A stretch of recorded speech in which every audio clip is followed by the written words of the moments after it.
So, how do you see the comparison between the Indus Water Treaty and the other institutional mechanisms in the region, like the India, like the expert level mechanism that is there to manage Brahmaputra between India and China, or for that matter, even the Mekong River Commission? And sir, do you agree with the statement that the Permanent Indus Water Commission has acted as an impediment in the construction of hydroelectric projects by India? Like considering delays in projects like Salal, Baglihar, or the Tulpul navigation project, or for that matter, even the Kishinganga project, or most recently the Ratle hydroelectric project on China. Well, thank you for your question. Let me begin with the big picture. Asia's water map was fundamentally changed when China in 1951 occupied Tibet, because Tibet is the starting point for most of Asia's major rivers. Except for the Ganges, which originates on the Indian side of the Himalayas, all the other major rivers of Asia, including the rivers of China, originate on the Tibetan plateau. The main tributaries of the Ganges, though, originate on the Tibetan plateau.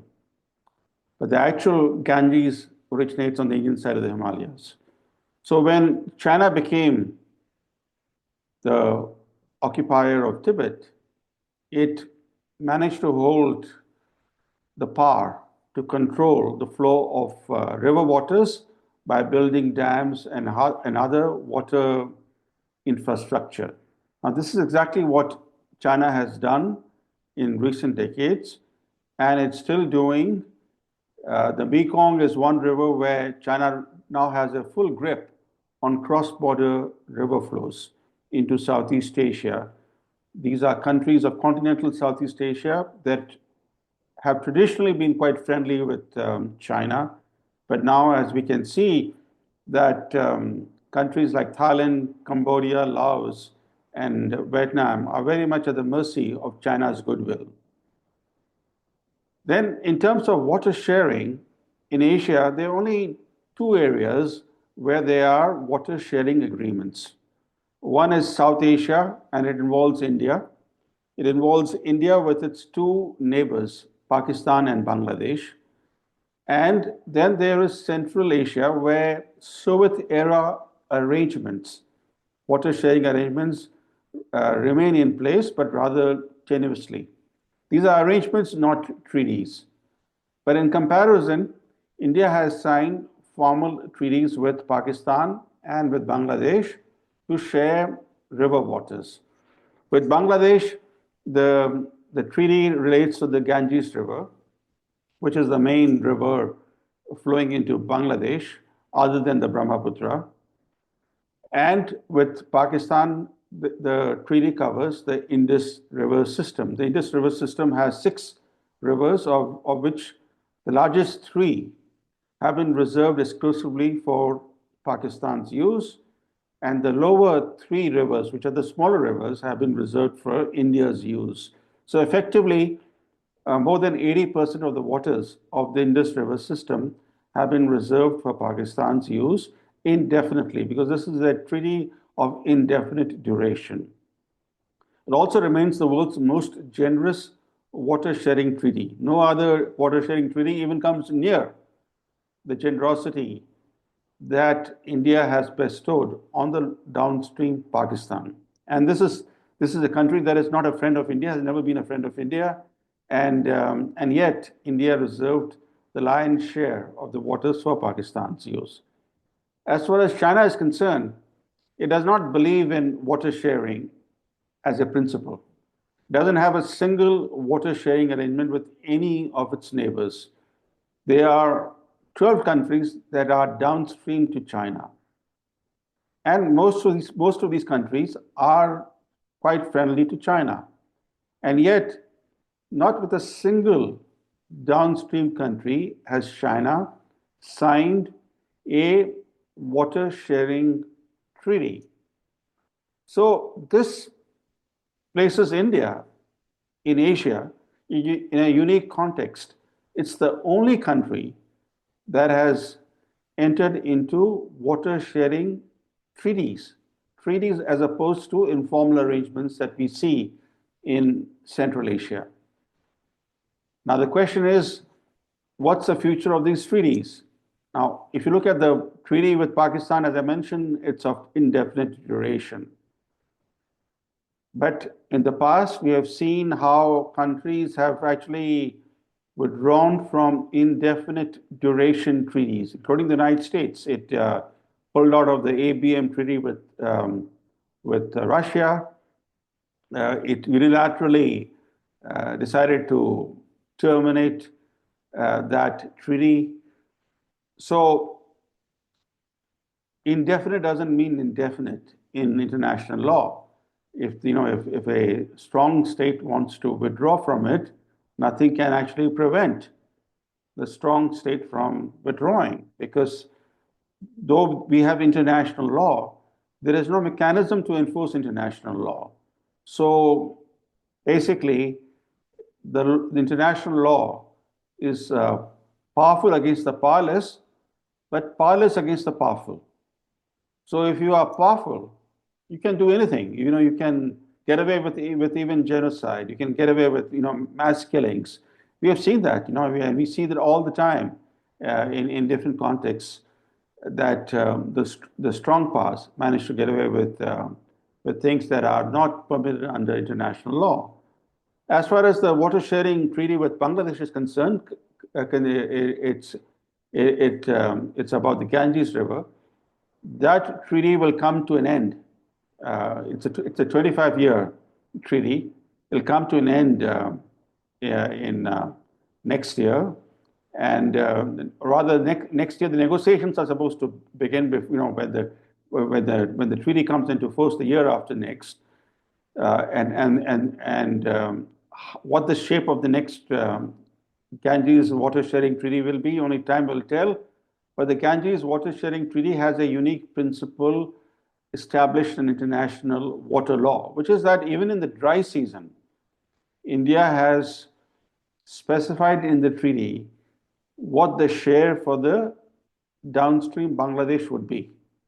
So let's say hypothetically, if there was a drought, a major drought in the upstream Indus basin, so whatever quantity India has specified as reserved for Bangladesh's use, that quantity India will have to release, even if there's a severe drought, even if people in India's Gangetic Plain are suffering, India still has to release that fixed quantity of water.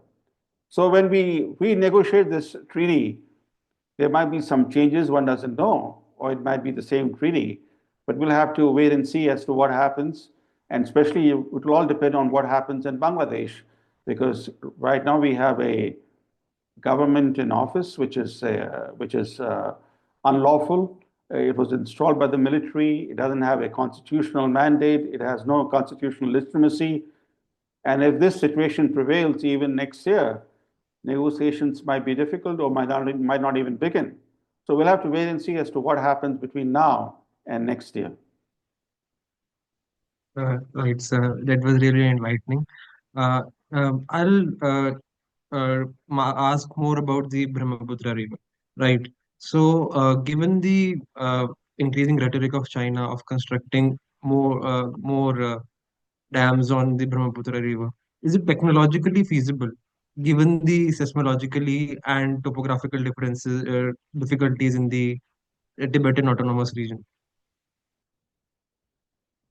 Well, the thing about China is that since Mao's time, it has pursued a policy approach of seeking to bend nature to man's will. Instead of respecting nature, instead of finding ways to live in harmony with nature, its policy approach from the Mao era has been to bend nature to man's will. So it has done things that have been major blunders. For example, today, the Yellow River, which is the main river of northern China, that river is dying. It's dying because of bending nature to man's will. The Gobi Desert is spreading towards Beijing every year. at least in the springtime, Beijing faces these huge sandstorms that come in from the Gobi Desert area. So agricultural practices, water infrastructure, construction on a major scale, all that has altered the natural balance between various ecosystems in northern China. But that hasn't deterred Chinese leaders even more in more recent years from continuing to bend nature to man's will. Some years ago, there was a major earthquake in southeastern Tibetan plateau. This is where the plateau meets with it's the part of Sichuan is in the Tibetan plateau, and they had built a huge dam called Zimungu on the fault on a geological fault line where the two plates meet, the Eurasian plate and the Indian plate. And there was a huge earthquake that killed something like 87,000 people. And when studies were done, not by Westerners, by Chinese scientists, that these studies by Chinese scientists pointed a finger at Zimungu Dam as being the likely cause of the earthquake. They said that this dam likely caused tectonic stress on the geological fault line, causing this earthquake. So the question that we need to ask ourselves, has China learned anything from that earthquake? Because the Tibetan plateau, especially the southeastern Tibetan plateau, where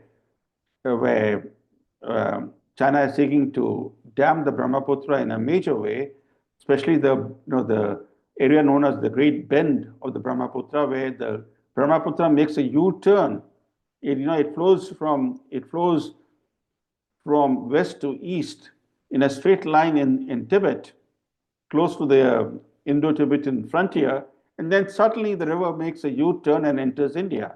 So where it makes this U-turn, there's a huge amount of water because the river has created a major canyon. It's the world's steepest canyon, and that canyon holds enormous quantities of water. So, and that quantity of water is a magnet for China's dam builders. So they have been plotting ways to dam that area.